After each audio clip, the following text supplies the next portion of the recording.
Hello boys and girls, it's Mrs Tudhope here. I'd like to read you a story called Pumpkin Soup by Helen Cooper.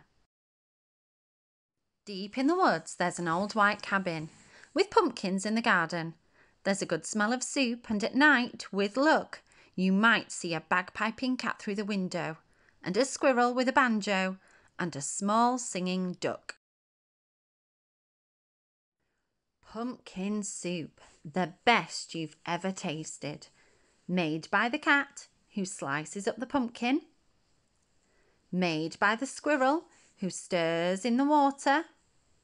Made by the duck, who scoops up a pipkin of salt and tips in just enough. They slurp their soup and play their song, then pop off to bed in a quilt stitched together by the cat, embroidered by the squirrel, and filled with fine feathers from the duck. And it's peaceful in the old white cabin. Everyone has his or her own job to do.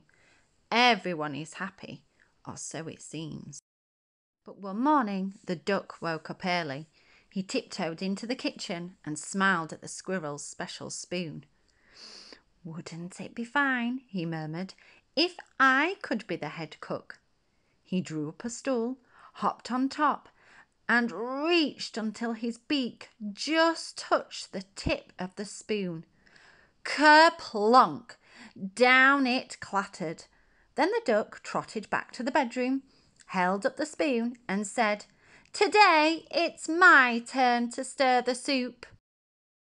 "That's mine," squeaked the squirrel. "Stirring is my job. Give that back." "You're much too small," snapped the cat. "We'll cook the way we always have." But the duck held on tight until the squirrel tugged with all his might, and whoops! The spoon spun through the air and bopped the cat on the head. Then there was trouble, a horrible squabble, a row, a racket, a rumpus in the old white cabin. "I'm not staying here," wailed the duck. "You never let me help with anything." And he packed up a barrow, put on his hat, and waddled away. "You'll be back," stormed the cat, "after we've cleaned up." And the squirrel shook his spoon in the air, but the duck didn't come back. Not for breakfast, not even for lunch. "I'll find him," scoffed the cat. "He'll be hiding outside."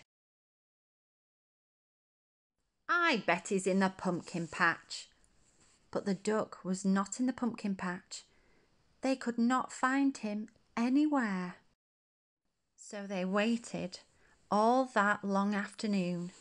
The cat watched the door, the squirrel paced the floor. "That duck will be sorry when he comes home," they muttered. But the duck did not come home, not even at soup time. The soup wasn't tasty. They'd made it too salty. They didn't feel hungry anyway. They both sobbed over supper, and their tears dripped into the soup, which made it even saltier. "We should have let him stir the soup," sniffed the squirrel. "He was only trying to help," wept the cat. "Let's go out and look for him." The cat and the squirrel were scared as they wandered down the path in the dark, dark woods. They feared for the duck all alone with the trees and the foxes and the wolves and the witches and the bears, but they couldn't find him. On and on they trotted. They reached the edge of a steep, steep cliff. "Maybe he fell down that," wailed the cat. "I'll save him," squeaked the squirrel, and he scrambled down on a long, shaky rope. He searched all around on the ground, but he couldn't find the duck. Then the cat whispered in a sad little voice, "Duck might have found some better friends." "He might," yelped the squirrel. "Friends who let him help." And the more they thought about it as they plodded back, the more they were sure they were right. But when they were almost home, they saw light shining from the old white cabin. "It's Duck!" they shrieked as they burst through the door. And Duck was so pleased to see them. He was also very hungry. And though it was late, they thought they would all make pumpkin soup. When the duck stirred, the cat and the squirrel didn't say a word. Not even when the duck stirred the soup so fast that it slopped right out of the pot. Not even when the pot got burnt. Then the duck showed the squirrel how to measure out the salt, and the soup was still the best you've ever tasted. So once again, it was peaceful in the old white cabin. Until the duck said, "I think I'll play the bagpipes now."